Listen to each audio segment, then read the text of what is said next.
સુરતના ઉધના ફાઇનાન્સરની ઓફિસ પર ફાયરિંગ મામલો. ઉધના પોલીસે વધુ એક વોન્ટેડ આરોપી કાલિયાની કરી ધરપકડ. અગાઉ ફાયરિંગ કરનાર 3 આરોપી ઝડપાયા હતા, જેમનો વરઘોડો પણ કાઢવામાં આવ્યો હતો. હજી ફાયરિંગ કરનાર મુખ્ય આરોપી ગુરુમુખ વોન્ટેડ, તેને ઝડપી પાડવા પોલીસ સક્રિય. ઝડપાયેલા આરોપી પાસે ફાયરિંગ કરવામાં આવેલી ગન બેગમાં રાખવામાં આવી હતી. આ શખ્સ ફાયરિંગ કરવાનો પ્લાન ઘડતી વખતે ઉપસ્થિત હતો. આરોપી કાલિયાની ધરપકડ કરી વધુ તપાસ હાથ ધરવામાં આવી.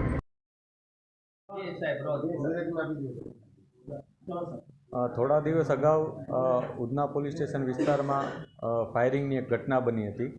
આ ઘટનામાં શરૂઆતમાં પોલીસે 3 આરોપીઓની ધરપકડ કરી હતી.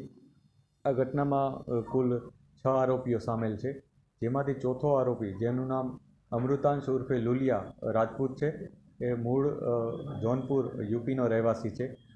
પોલીસે એને આઈડેન્ટિફાઈ કર્યો હતો અને ઉધના પોલીસે એની ધરપકડ પણ કરી છે.